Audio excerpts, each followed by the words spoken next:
solo top Udyr and a Skarner in the jungle. Those are just three extremely tanky champions, and once again picking up solo middle Galio. So they are just going for the team composition that does not want to get bursted down at all. Galio most likely going to be in the middle. Udyr is going to take that top lane. Skarner in the jungle. The bottom lane of Ezreal and Nunu once again. I'm kind of liking the V8 composition. You don't normally see team compositions with this many beefy champions being selected and say, hey, that team could deal a lot of damage. Hey, do you have the ability to show our fabulous summoners the champion selection screen? I know a lot of people have been asking for that, but if not, then I guess they will just have to listen to our wonderful voices describe to them the action that has been going on. And speaking of action, looks like could we see a Mordekaiser pickup? That would be really interesting. You know, I know we've seen a lot of everybody knows Scar's Mordekaiser. Everybody knows that Mordekaiser S #1 and Brazil.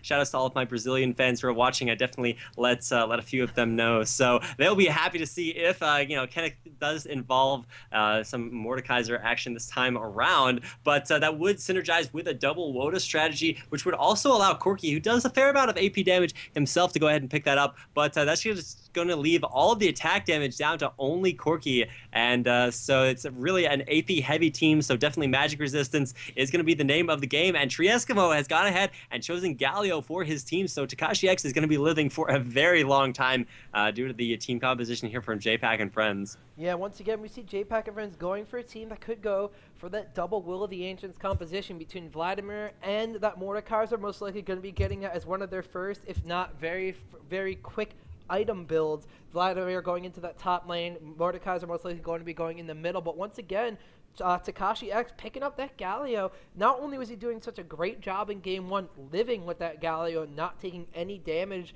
from the middle champions or pretty much any champions in that game, but he was doing an excellent job at out farming the middle lane on top of that. So now that they have a Mordekaiser in the middle who is going to be dealing a massive amounts of AoE magic damage just like that Galio, they might have a little bit better of a matchup as they picked Mordekaiser last after the Galio pick had been made by V8. So maybe just kind of thinking ahead after that first game kind of resulted in Galio farming too much and just getting too strong for those team fights. So I really like the acquisition of Mordekaiser. We even saw Skara picking up Mordekaiser in game number 3 between Dignitas and Worldwide Wipers, who ironically is a Brazilian team. And well, you know what they say, Mordekaiser is #1 in Brazil, and it was too strong as Skara actually just rolled down the middle lane and completely wiped out any Brazilian in his path. So I guess if Mordekaiser is too strong to take on Brazilians, we're going to have to say if he's too strong to take on a magic resistance tank in the middle lane. Yeah, that's really going to be a good choice against him. So we'll be excited to see exactly how that goes. So looks like we are going to be able to get into this game in about 2 minutes, which is going to give us a little bit of time to throw down some more analysis. I definitely like seeing Skarner as the pickup here from V8. I would have thought that they would have opted for a little bit of a stronger jungle just because, you know, they are going up once again against Onion Bagel's Nautilus. So that's going to be something that we're going to have to pay attention to. As far as the story top lane is concerned, we're going to see an Udyr who will be going up against a Vladimir. So I don't know. I think that Udyr kind of wins that matchup really hard. He has that shield to block the Q harass from Vladimir, as well as being able to build a lot of magic resistance items that are extremely effective, especially since Wits End synergizes with the Tiger Stance from Udyr so well. So I'll definitely see how that goes as well as you already talked about the mid lane and bottom lane. Well, it's pretty much the same from last game. Yeah, I don't think we could beat to death the analysis of the bottom lane anymore. But like you said, the Udyr is going to be doing such a great job of sustaining himself against Vladimir in the top lane.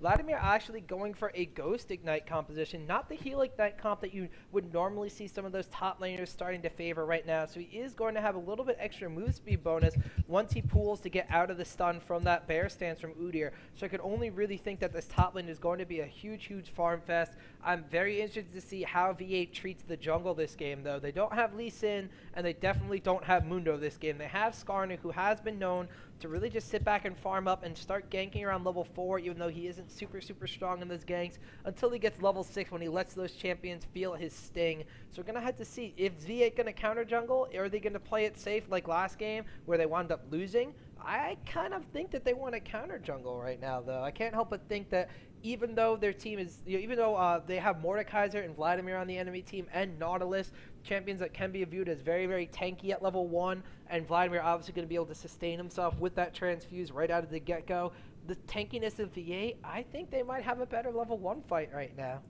I'm definitely going to have to agree with you that level 1 fight is pretty strongly in their favor. But I don't know. I mean, it could go either way. Like we said last time around, the level 1 fight was really key in determining how that early game went, and especially the first game. Level 1 fight definitely determined that Nautilus was going to get screwed really hard. And while that may not be something that I'm engaging in, we are engaging in this game, which has just gone ahead and got underway. So everybody is loading in here. No DCs or lag issues, although nothing here is playing with about 150 ping, but Corky making up from that for that by playing with about 11. So actually playing on the lawn of the front offices of the Riot offices right now. That's what he's doing. Sounds scandalous to me, but excellent skins going out here. We see 1, 2, 3 for V8 and 1, 2, 3, 4 for actually JPAK and friends. So as far as the skin intimidation is concerned, it looks like JPAK and friends are skinning it to winning. It doesn't sound the same when you put the INGs after it, but I'm gonna let you save me from all of my casting derps and fails this time around. All right, that is fine. As we all know, the skin war is the most important part of the game. That has been given to JPAK and friends. Both sides actually picking up a legendary skin, so can't even really give it one way or another. So I'm gonna have to give the edge to JPAK and friends now. They are over here on the red/purple team, depending on if you're colorblind mode or not, like I am. V8 is going to be on the blue team with the lesser skin war 1. So JPAK and friends going into a level 1 fight with an already huge advantage, winning the skin war. So I don't know. I'm going to switch sides right now and say JPAK and friends has the bigger level 1 fight because of that. Want to give a quick shout out though, once again. People over at CLG are listening to a stream. I hear Hotshot GG is currently playing Pantheon, not to his utmost abilities right now, but is listening to our audio right now. So good luck. Hope your game goes better, Mr. Hotshot GG, and hope you don't hate me for that. Yeah, he was actually in chat earlier on, so that was slightly effective at trolling everybody over there. But back to the matter at hand, looks like V8 will be positioning similarly to their last game where they just spread out and guarded their jungle. But ping's going down, letting them know that they kind of want to roll up around the top jungle as they don't actually know where the rest of JPAK and friends are. They were actually rolling around there, but looks like they are opting to spread out kind of like V8 did originally and are just going to have pretty much a normal start to their game, which is a little bit uncharacteristic because of how much they pressured that Nautilus earlier. Yeah, it is very uncharacteristic. Like I said, it's probably due to the fact that this Skarner, not exactly the best counter jungler in the world. He is going to be able to deal lots of AoE damage, clear his jungle at a relatively decent amount of speed, but still he doesn't have the mobility that Lee Sin does to continue on that counter jungling. So even though I thought V8 had a better level 1 fight just due to the tankiness and the AoE slow, even if Udyr wanted to get like a bear stance or something to level that up, just taking a quick peek over here at the enemy side's race to see if they're starting at red buff or maybe just going for a protect or something over there, noticing that they are not, and just falling back into lanes. But here we go. There's looks like to be some counter jungle when that blue buff does spawn. But look at JPAK and friends with the foresight putting a ward in that bush. Are they going to bait 4 members of V8 into this blue buff and try to do something like they did in the game 1? We saw in game 1 did not go into their favor, but they're going to look like they're going to be doing it again. Nautilus and everybody leading the charge from behind. Tarek getting the Dazzle Stun down on Muffin Cutie. Muffin Cutie getting extremely low, staggering blow, dealing so much to stop him in his tracks, and Yunu is going to melt. Ezreal's going to have to actually move out of there very quickly. They're trying to get the slowdown on JPAK, but oh my gosh, counter jungle fail coming out from V8 at level 1 this game, and I don't know if that's any precedence to what we saw in last game. V8 did not win last game after not counter jungling, so I don't know what a fail counter jungle is going to do for them in game 3. Man, yeah, if you guys are at that point in low elo or elo hell where you guys don't buy wards, that is how 75 gold gives you 400 gold, and you guys definitely need to go ahead and check that out. Mid lane, Takashi X is going to roll up there on Kenneth, but Takashi does not have as much magic resist as you would otherwise suspect. He is actually up to 57, so he is running at least blues and probably a few extra magic resist runes as well. He is actually starting with 35 AP with absolutely no AP items. That's just the strength of Galio's. All of his moves hurt just by default and are really effective at clearing out those waves. He will actually hit level 2, opting to skill that burst damage combo. Top lane is actually Trieskimo versus nothing here. Udyr versus Vladimir, and that rhymed and was extremely effective, so shout outs to the English language for making things like that possible. But Trieskimo is actually doing a really good job at last hitting under turret, freezing the lane right out of turret range and picking up absolutely every single part of CS. Bottom lane is exactly the same as we saw it last game, as is actually starting out out exactly the same, except for them being on opposite sides. So I'll definitely be paying attention to that and seeing exactly how that goes. As far as the jungle is concerned, with that first blood going down to JPAK, he's definitely going to be doing some supporting damages, which is not actually any damages at all. So VA must be happy with that. You know, they're like, hey, yes, we gave up first blood, but he's going to be able to support really hard this game. Yes, he definitely is going to be support super hard this game. He does have that Blood Boil once again, giving Ezreal the bonus attack speed on top of the Rising Spell Force from Ezreal's passive. That's going to be a lot extra attack speed, but I'm going to shut up about Ezreal because here comes Unstoppable X, already level 4, forcing Vladimir to pop the Ghost, so a Summoner spell has been wasted on top lane. That's usually demarked as a very successful gank. You know, no Summoner spells were blown from either Skarner or Udyr, but looks like you said, on the bottom lane, Ezreal's Rising Spell Force and that Blood Boil going to be getting him a little bit extra damage, a little bit more CS. If we take a quick look, it is currently about 2 CS ahead of Corki just because of that extra attack speed, 22 to 24. We're going to see that slowly amounting into a couple more as he's probably going to wind up being 10 or 15 ahead of Corki once the junglers hit into that bottom lane. Mordekaiser helping Nautilus, looks like, take that red buff. We saw it, Mordekaiser even coming down, checking the enemy raids a little bit earlier in the game, trying to get the counter jungle that Mordekaiser can do so easily with that Siphon of Destruction. Early on in the game, trying to hinder V8's jungler as opposed to what V8 did in game 1 to JPAK and friends, where they completely shut down Nautilus in the jungle. And speaking of Nautilus in the jungle, he is currently level 3 to Skarner's level 4, so even though that Nautilus has been really not hindered in the jungle at all, he is still currently a level behind Skarner after Skarner even went for a gank on top lane. Yeah, interestingly enough, we do actually see a level 3 turtle stance, so that is the correct counter to Vladimir. You just max that turtle stance, run around with that shield at all times, and the Q harass, like I said earlier, from Vladimir is just really ineffective. But bottom lane, Aphromoo is just extremely squishy right now. Azrael actually overextending his boundaries just a little bit, but thanks to that heal there from JPAK, it will be able to out-sustain the really aggressive bottom lane for V8, and I really think that could start to be an issue. Nautilus rolling up around top lane, did not get an effective gank off there, will just opt to go back in the jungle, but Mordekaiser went all the way down to bottom lane, but did not get anything done there either. So right now, Unstoppable X is waiting in the bushes to see if Kenneth was going to opt for that approach back to mid lane, but as he did take the long way around, he will make it back to mid lane safely as Galio pushes yet another wave into his turret. Yeah, definitely. We saw Mordekaiser being deterred from the gank on bottom lane by yet another 75 gold worth of ward. So saving Aphromoo and Nunu in the bottom lane for a very deadly Mordekaiser gank was that little 75 gold. So like you said, it causes kills, it prevents kills. You definitely want to be getting wards whenever you're that support character, or even if not, you just want to keep that map advantage. We saw both V8 and JPAK and friends have an extremely good map coverage to the point where they had 1 or 2 oracles per team on that the second and first game, and that map control, as we saw V8 take it into a dominating lead and into a win in game 1, and then JPAK and friends doing an excellent job of keeping everywhere they wanted to move warded, knowing that V8 was there or was not there. We saw them early in the level 1 gank from the bush, where Tarek is currently being teleported back to base right now, or recalling back to base right now. That ward wound up picking them up a kill, and now a ward deterring a kill on the bottom. So I could say ward 1,600 more times, so the chat gets really annoyed at me, but I just want to completely emphasize the fact that ward coverage wins games, ladies and gentlemen. Awesome. So, yeah, like you said, ward's really effective, and that's been the story basically every single moment of this game. It looks like we will see a V8 opt to attempt at least a little bit of counter juggling, running in there on that blue buff that they do have perfectly timed, and actually Aphromoo is going to check the bush, and this will be a successfully counter juggled blue buff here for V8, so that is actually going to roll around onto Aphromoo. So I'm not sure if they meant for him to pick that up, but he will be running around with extra special cooldowns, and that will be extremely hard for the bottom lane to deal with, just because if Ezreal has infinite mana like with a Soraka lane or that blue buff, it's just going to be extremely effective. Nothing here actually getting dropped down to about half health, forced to pot there by Tree Eskimo, who's just going that double null magic mantle build where you do get Wit's End, and oh my goodness, there goes the ult down from Vladimir. It looks like the shield is going to be enough to block most of that ult damage, but Onion Bagel is actually not able to get a whole lot of harassment here.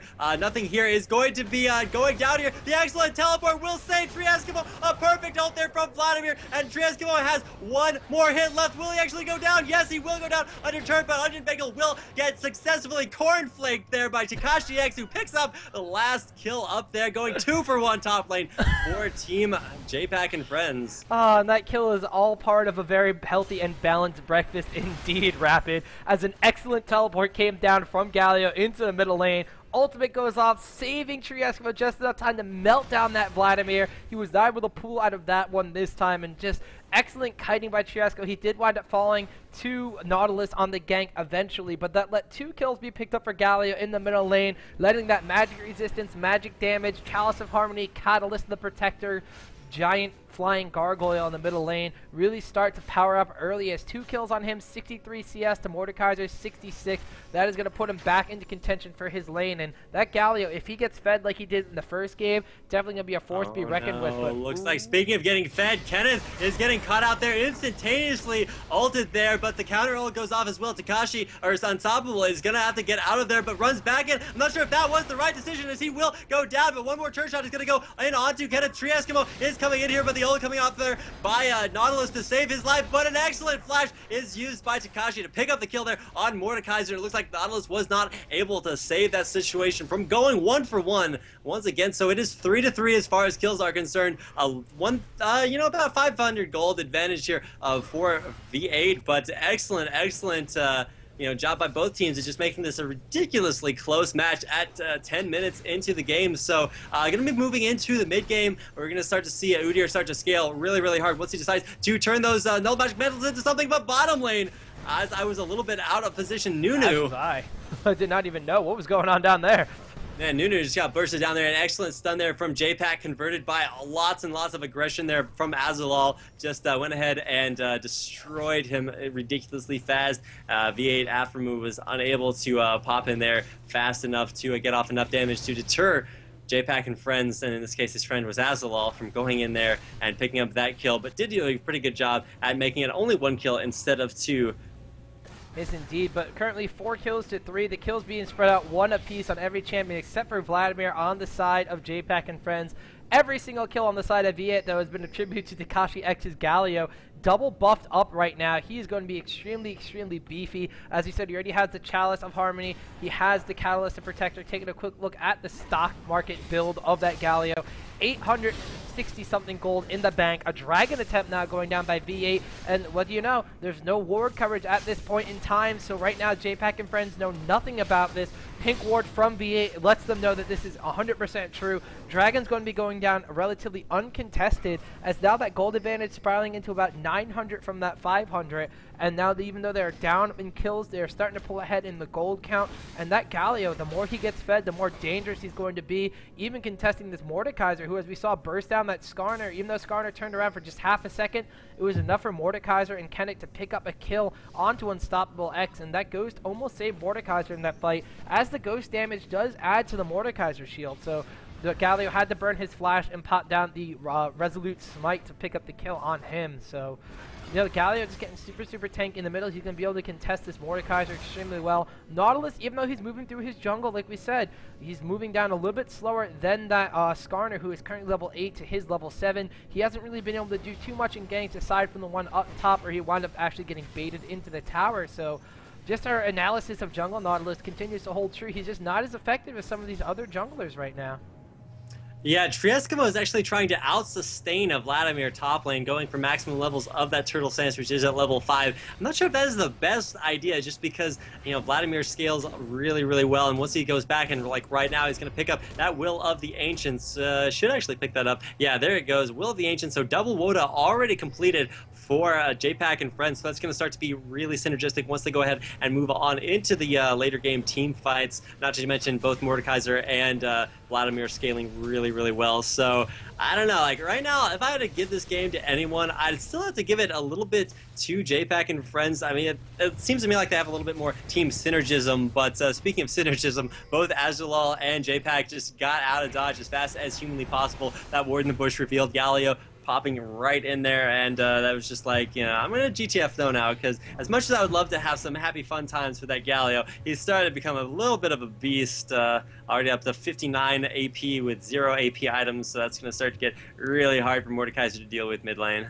Yeah, it definitely is. And even though they were dealing massive amounts of damage down onto Aphromoo and Muffin Cutie, they decided to back off as soon as they saw the middle lane coming down. The jungler was there as well. They didn't want to get in a team fight, so they are afraid of a team fight right now, as it looks. Like we said, the Galio's ultimate is going to be dealing so much damage. The AoE damage that Skarner can put down is going to be a big hindrance as well, on top of his ultimate, which could just suppress that Corki or suppress someone else out of the fight and just really melt them down very, very quickly. So very wise to back off. Even though they're ahead in kills right now, they're a little bit behind in gold. They were able to poke down Aphromoo and Muffin Cutie to extremely low amounts of HP, below half even. They decided not to engage in a team fight despite looking like they had an advantage, because those ultimates from Skarner and Galio are complete game changers, and they just did not want to walk into that one. Yeah, there's talk about the team comps a little bit. You definitely see a stronger AoE team comp for JPAK and friends. They definitely have, the Vladimir's ult, which amplifies any sort of AoE damage, and Kenneth will be able to capitalize on that. There's going to be a lot of AoE coming out from, Onion Bagel and Azalal. With those big ones, is going to deal a lot of AoE damage as well. A little bit of a hybrid team comp going out for for V8, actually. They have some AoE in the Galio ult and the Nunu ult, both of which will synergize pretty well together, but they also have a lot of single target assassination with the ult there from Unstoppable X. Will be able to single target somebody that they just don't want doing any damage for whatever team fight they go for. And Trieskimo is just going to get super tanky and probably try to run in there first and start things off as the initiator for their teams. So I don't know. I mean, both teams have something that they're trying to go for. Trying to land a Galio into Nunu ult and trying then to get that Skarner ult off onto Azalal. But I don't know. It seems to me like right now JPEG and Friends is up a kill, but still down about 1,000 gold. So they have a little bit of ground to make up, but it's still ridiculously close. Neither team wanting to sort of tip the scales by going for anything too aggressive right now. Yeah, you definitely don't want to count out the Ezreal ultimate in one of those AoE team compositions either. If they are able to lay down a very nice the very nice taunt, I was almost going to say suppress. It's a taunt from Galio's AoE ultimate, the slow coming down from Nunu's AoE ultimate. If they're able to line up any champions in a row, that Ezreal ultimate is just going to decimate and destroy, as not only they're going to have to choose between, well, who does Taric dazzle right now, and are we going to get a Nautilus staggering blow off on somebody? They really need a little bit more team communication in these bigger fights to see whose ultimate is more important to stop, and can we stop both of them at the same time? How are we going to deal with the fact that Skarner is going to come in here and try to drag away a range carry, or whoever is going to be trying to initiate on one of those tanks to try to stop those ultimates going down? And on top of that, that Ezreal ultimate is just going to whap through whoever gets too close and too clumped up, and he's going to melt people down. But speaking of melting people down, Vladimir had to pull away from this Udyr after he took down the tower, laid amazing amounts of damage down, and just took Vladimir down to half HP, whereas Udyr barely felt a scratch, just missing like 1 or 2 of his little health bars right there. Yeah, Trieskimo definitely dumped a bucket of water on that. I guess he's not a witch, but he is a vampire, so there's a little bit of similarity as far as that analogy is concerned. But as far as mid lane is concerned, one more wave just getting totally pushed into the turret, and I was about to say that until Mordekaiser walked in and then one-shot every single minion. So looks like blue buff will be going on to Galio once again, unless Unstoppable X just goes ahead and takes that for himself, which it looks like he will. He is also running an Oracle, so that is a little bit of something that we don't see from JPAK and friends quite yet, as they have not opted to go ahead and pick that up. So that just means that V8 is going to be trying to position for a lot of these contestable buffs, as well as just clearing out a lot of the ward coverage from JPAK and friends. But right now it looks like they only have one ward down there by the Wraith Camp area over the wall, and that just means that the map control right now goes solidly to V8. Actually, V8 only has 1 or 2 wards themselves, so it looks like maybe all their wards had just really expired or something, but the ward coverage that we saw from both teams in the first 2 games really slacking, at least at this point in the game, although we probably are going to see them putting down a lot more wards as JPAK and friends use this to their advantage to go take a relatively uncontested dragon. There are pings going down from JPAK and friends, no reaction at all from V8 as an Ezreal ultimate gets there a little too late. However, is Udyr going to be able to melt down this tower before anyone returns to the top lane is going to be the question. If he winds up picking up this tower, he's taking a lot of tower shots, so he might want to back off. Good job, Trieskimo. You listened to me 3 minutes and 30 seconds in the past. But he's not going to, if he melts down this tower on top of that dragon attempt that JPAK and friends took, it will even out just a little bit, as that gold count is slowly going to be going more and more in favor of V8 as the tower does fall. Now about a solid 2,000 gold advantage in favor for V8, despite JPAK and friends taking a free dragon. So opting to go for the lanes in this game a little more than the global objectives. But on the bottom lane here, we see Galio and Skarner coming in. A flash goes off as the ultimate from both Skarner and Galio go down. Corki, I am super, super sorry. You just got exploded all over. Even your little spaceship blew up from that one. And I just don't think there's any way he could get out of that one. Oh my goodness, that guy just got supercalifragilisticexpialidocious. That was my choice for a word choice that time around. But it definitely was extremely painful. You saw that fully channeled Galio ultimate do so much work. But speaking of doing work, bottom lane, that Nunu is channeling his ult in the bottom of the bush. Onion Bagel took the full force of that and probably will go down here. There it goes. And right now, Kenneth and JPAK are looking to go down, but looks like, yeah, Chikashi X and the rest of V8 are really low themselves, but it looks like that was just enough to pick up the kill there on JPAK, who walked a little bit too far out, and it looks like the ult's going down there for nothing here, but will die. Just so much damage there from that Tiger Stance, which is max level. That does 500 damage times 3 over 2 seconds, and oh my goodness, that was some incredible deeps being dished out top lane by Trieskimo, who went down, pushed down the second deep turret, but even still, mid lane, there was a lot of damage going on to Aframu, who almost goes down there thanks to the excellent Phosphorus Bomb and burst damage of Azulal. So, man, I don't even know. There's so much action going on all over the map. These guys just don't stop. They're clocking in for a 24-hour shift and making our lives as casters a little bit rougher. But thankfully, we can move our mouse around the mini-map and click places, as that is, you know, the extent of the difficulty of our job. So hopefully we've been able to catch everything for everybody,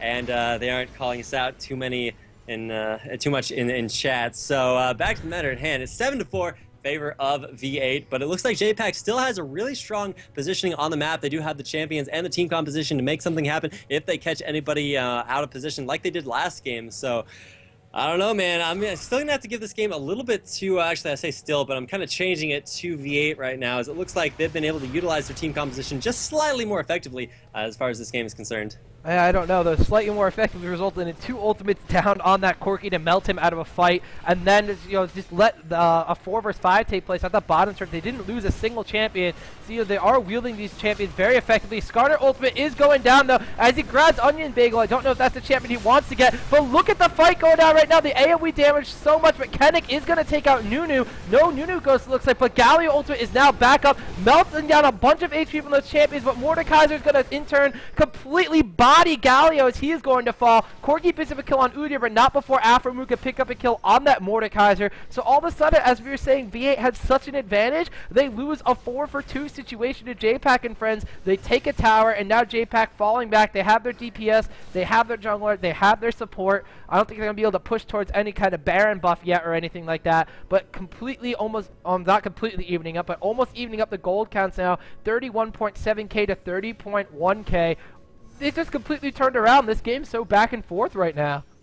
Man, I definitely called that wrong ahead of time, as it looks like the Galio was effective, but it was just not long enough and not damaging enough to make enough of a difference. And man, that Mordekaiser, definitely MVP of that fight, dealt so much damage, picked off the I believe it was Muffin Cutie instantaneously with his ult, and that just gave all of Muffin Cutie's stats, or at least a certain percentage of them, to Mordekaiser, and then from then on he just proceeded to just destroy their entire team, nigh pancaking them, which apparently was the next word I was requested to use. Nigh pancaking, that's pretty cool. I might have to steal that one, actually. Plus I got to work in the word nigh, which is, yes. Oh my goodness, Trieskimo, what are you doing? Walks into the entire enemy team for JPAK and friends. That is going to be a 4v5 situation as JPAK and the rest of his buddies decide to roll it around here to Baron. It looks like, wow, epic throws by Trieskimo. That's just like when, you know, you're starting out, you get by your very first Pokeball, you throw it at that max health Pidgey, and it just says, "Sup, son, I'm full health, yo," and resists the catching and resist the throwing, as apparently Trieskimo was not able to do. It looks like actually a really good engage here. A lot of AoE damage being done to JPAK and friends, and it looks like Unstoppable X is able to jump in there as a ghost. And once again, we saw an excellent trade 0 for 1 in favor of JPAK and friends once again, as they did also pick up that Baron buff as well as the ghost of Unstoppable X, who will be you know, turning betraying his entire team, running straight into the turret diving once again, kind of pulling a tree Eskimo there, if you will, running into the entire Eskimo team. But an excellent flash ult there from Galio will do a lot of damage. JPAK will get picked off instantaneously. Azulog will probably go down as well to that ignite, but Kenneth being MVP once again, doing so much damage. Nothing here, forced the pool out of there as well, but it looks like tree Eskimo may be able to redeem himself, picking up the kill there on nothing here, but the rest of his team is unavailable as they have all died. Unstoppable X has just respawned, but tree Eskimo will fall down once again. No, first the flash out of there and will get out alive. So what did I just witness there, Optimus? Oh my gosh, I have no idea what is going on. These fights just seem to keep going on for ages and ages and ages. I have no idea what is going on. It's like a battle of tug of war up here as champions keep falling left and right. There's Baron buff engagements, that towers going down. There's Galio ultimates completely decimating the health of champions. People are getting waffle stomped all over the place. And now it looks like there's a dragon attempt being made by both Triesco and Unstoppable X, the two remaining champions of their team right now, that after some champions have just respawned back at base. There's just, oh my gosh, so much back and forth action going on. There's a dragon being taken down here by V8. Now JPAK and friends with a 2-kill, same amount of towers, Baron and gold advantage. Wow, JPAK and friends really surprising us. As you said, Triesco throwing harder than a level 1 Pokemon Master at a level 1 Pidgey early on in the stages of the game.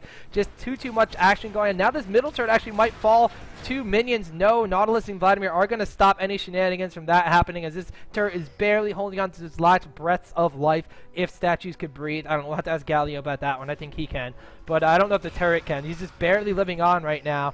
But just so much action, and JPAK and friends really making for a very entertaining game. They might actually take this series. It is tied up 1-1 right now. They're at 13 kills to 11. Like I said, they have that slight gold advantage, and the towers are even. Baron buff is going to allow them to push this lane down, and V8 in a completely defensive posture. Galio's ultimate, I don't know if it's up after the engagement. Here we go. Shirelia's referee is activated. Galio getting staggering blow before anything can go down, being suppressed and knocked up into the air. But there goes the ultimate. He is going to be melted down first by Kenneth. Corky's finally going to pick up a kill on that new Corky, getting a double kill as Skarner does. Mordekaiser coming and getting a kill on the Ezreal. Odir's going to be taken down by Mordekaiser. On top of that, it is an ace situation. JPAK and friends look to be pushing down for the win on V8 right now. They take the middle tower. They're going down onto the inhibitor turret. My voice sounds like I went back to being 12 years old right now. There's so much stuff going down now. JPAK and friends are going to knock down this inhibitor. 10 seconds left before Nunu's even up. They're going to be going down onto these Nexus turrets, or are they going to be dirtling around for a second? Here they go. Down onto the Nexus turrets. Can JPAK and friends seal the deal right now and take this series over V8 in a 2-1 fashion, melting down the last Nexus turret? Nexus is exposed. Nexus is going down. Oh my gosh, JPAK and friends are Unstoppable going to be going here. No, Israel Ultimate's too late to push him off, and GG is called. Nexus being taken down by JPAK and friends. They take this series against V8 2-1. Man. That was incredible. I definitely thought, V8 is definitely probably the more popular, the more well-known team, but JPAK and friends coming out of Waterloo University, definitely showing us exactly what the Canadians have to offer in this tournament, doing such a good job at pulling it back from being down 0-1 to winning this series 2-1, and so a really good job there. They definitely pulled it back, and after some epic throws there from V8, decided to capitalize on their advantage, pushed all the way down to mid, and after that excellent ace, decided to go ahead, take down the Nexus, and pick up the game. So congratulations to both teams, but mostly to JPAK and friends for taking down this series and advancing to the round of 8 in this tournament. Yeah, JPAK and friends just completely bay-lifed V8, as I am now fan servicing the chat on top of that one. But, oh man, what an exciting game. It looked like V8 had such a controlling lead into the middle stages of the game that Udyr pick up top seemed to be doing enough work against Vladimir to keep him down in the farm, actually out-farming Vladimir and keep him down in the kills, distracting him from all those team fights on top of this. But Onion Bagel redeeming himself with that Nautilus jungle, doing so much work on those ganks and everything, just really turning the favor towards JPAK and friends, and I just don't know what to say. I think that might be the first, like you mentioned, upset of this entire tournament. Man, I would definitely consider that an upset. I know V8 was higher seeded, and JPAK and friends just saying, well, maybe we deserve to be a little bit higher. So They will go ahead and move on, advancing with the likes of Dignitas. And let's see if I can go ahead and get a slight bracket update. Well, why don't you tell our viewers where they can find the brackets for today's results? All right, well, ladies and gentlemen, we do have a nice, convenient, tiny URL set up for you. You can find it at tinyurl.com/ggclassic, day number 4. Not only does it have the complete schedule for our events of today, you can find links to brackets, links to all the music we've been playing in between. In addition to that, you can find all the details to our contest from our sponsors over at gaming.stackexchange.com, where they're going to be giving out free video cards and riot points for the entirety of this weekend. The summoner or summonette for you female League of Legends players out there with the most viewed question and highest rated answer tagged as League of Legends by March 28th will be receiving a video card worth up to $250 in value. Questions must be posted on gaming.stackexchange.com in order to enter, and furthermore, if you put the word GG Classic somewhere in your profile and receive at least 2 upvotes during the tournament, you're going to be eligible to win a randomly distributed $25 Riot Point card. They have a bunch of those, as you said, a buttload of those. That is the best kind of load in all of the world, as they're going to be giving them out to anybody who receives at least 2 upvotes in one of those categories. And of course, you get randomly selected from the drawings they have going on this weekend. So very, very awesome stuff coming out of gaming.stackexchange.com. That post over there also has all the information, like I said, for the brackets updated. You can also check out our parent website, ggc.leaguecraft.com, for updated brackets and information on our tournament. The schedule, I believe, is going to continue in a couple of hours. I believe like an hour and 15 minutes. We have one more game going on for tonight. Yeah, okay, so here's the deal. We would have simulcast Legion versus Team 4-Not, but apparently there were a lot of lag issues for Team Legion. I know Bloodwater has some issues himself, but thankfully, due to a lot of updates and a lot of graciousness coming out from 4-Not, they have decided to postpone the match due to Legion's lag issues. So we will not be showing that game, but if you guys want to stick around at 8 p.m. Eastern, 5 p.m. Pacific, and 12 a.m. At Greenwich Mean Time, if you guys are sticking around for that one, definitely go ahead and check out Icons of Vanity versus CLG. So they will be coming around here. Let's see, if it's 8 p.m. EST, that means it's going to be 7 Central where I am, and that is going to be in about an hour and 15 minutes before you guys get to check out CLG. So definitely make sure to come around there for that. And I'm not sure exactly who's going to be checking or casting that. Definitely had some issues getting everybody where they were supposed to be earlier on, but thankfully Optimus Tom and I were allowed to come in here and cast these games for you. It was an absolutely ridiculously good series. Thanks for watching us. I believe if I can go ahead and check the stream viewership count, we hit actually we're at about above 10,000 viewers right